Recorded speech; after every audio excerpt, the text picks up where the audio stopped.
Hello, friends. This is Dave Hurwitz, executive editor at ClassicsToday.com, here with the most important recording projects ever.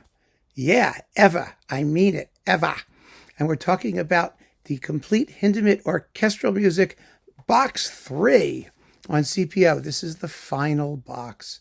I'm so sad. It has this valedictory feel to it. I love this stuff. It's such good music and so horribly neglected. So here we have, orchestral works, concertos, and the last batch of Kammermusiken, his chamber music pieces, which are orchestral pieces, by the way. That's why he calls them chamber music. So, as usual, this is with, now that we're with the Queensland Symphony Orchestra from Australia, the Frankfurt Radio Symphony Orchestra under Werner Andreas Albert, who is very, very good at this stuff, I have to say.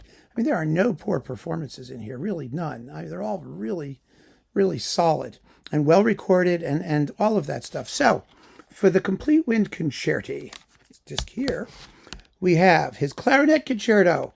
Boy, that's a good piece. It's only 13 minutes and 48 seconds long from 1947. People should do this. It's as good as Stravinsky's like Ebony Concerto or something like that. It's really fun. It's a big, gnarly, enjoyable, kind of densely scored, but it's terrific. Absolutely terrific. Then we have his Horn Concerto, which has a speaker in it. It really is a poem for the last movement, I think, where you talk about playing your horn and then you play your horn. The horn plays the poem. It's that. The classic recording was with Dennis Brain, of course, with Carillon, in the Philharmonia on EMI. And it's not a rich and warm piece of music, really, but it's clever and it's enjoyable. Then we have his Concerto for Trumpet, Bassoon, and Strings. That's delightful, really a delightful piece. And the Concerto for Flute, Oboe, Clarinet, Bassoon, Harp, and Orchestra. A real concerto grosso type sucker.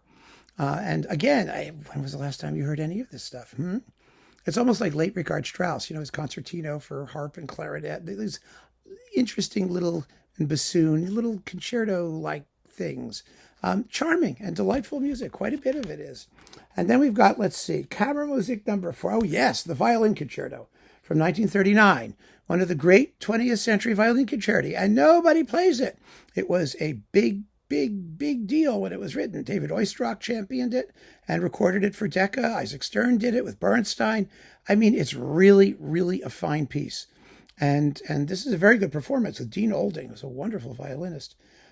First rate, absolutely first rate. Then we have his Concert Music number 4, Opus 36 number 3, for violin solo and large chamber orchestra. These are sort of neoclassical, neo-baroque, rather dry and notey pieces. They go chugga chugga chugga chugga chugga chugga chugga chugga chugga chugga chugga, and Hindemith's fond for writing ona pathos. They're supposed to be played with objectivity. They're of their period, the 1930s and 20s, all the 20s really. The neue Sachlichkeit, the new objectivity, was all the rage aesthetically. And that's what they belong to, but they're very well written. Some of them have some really fun moments. Then we've got Tutti Fanchen, the orchestral suite from his Christmas Fairy Tale of 1922. Listen to that. Bet you wouldn't believe it's Hindemith. Viola concertos. This was Hindemith's instrument. He was a violist. He was the violist with the Amar Quartet, and he wrote quite a bit for his own instrument. We have Kammermusik number 5 for viola solo and large chamber orchestra. The Concert Music, Opus 48, which nobody knows, for viola and large chamber orchestra. It's part of that Concert Music series. There's the Concert Music for strings and brass, and the Concert Music for piano, brass, and harps, and things like that. And then there's this one. We also have Der Schwanendreher, which is his concerto for viola and small orchestra after old folk songs. It's a delightful piece, actually, and it gets performed now and again because there's not so much great stuff for viola. And when they want to do Hindemith for viola, you do Schwanendreher, the swan turner, the guy who roasts the swan, because it has those folk tunes in it, and it really is a charming piece. And then finally, the Trauermusik for viola and string orchestra from 1936. This was composed in 10 minutes on a train when Hindemith was going to a concert and heard of the death of King George. what was it, George the Sixth, George the something, I forget which George, but one of those, in 1930, the one who was alive in 1936 until he wasn't anymore.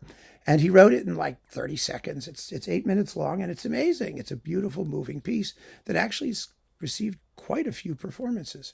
An amazing thing, because Hindemith just had music bubbling out of him at all times. He really did.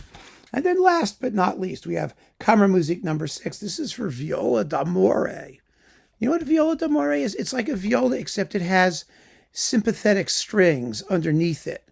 And it has this sort of dusky quality. Janicek loved it, not because he knew what it was, but because he loved the name. So he used it in love music. You almost never hear what he wrote for it because it gets drowned out by everything else. But Hindemith was fascinated by medieval instruments and older instruments. And so he wrote this bewitching little concerto. And then there's Kammermusik number 7, which is an organ concerto. Yes, an organ concerto. And it's a really good organ concerto. I'm not kidding. It's really fun to listen to. You know, people who don't like organs, generally speaking, should listen to contemporary organ music because composers treat it in a much more modern way. It's not like you're hearing all that icky, churchy stuff. You know, it's just fascinating sonically. It's like hearing a synthesizer or a Moog thing or one of those things.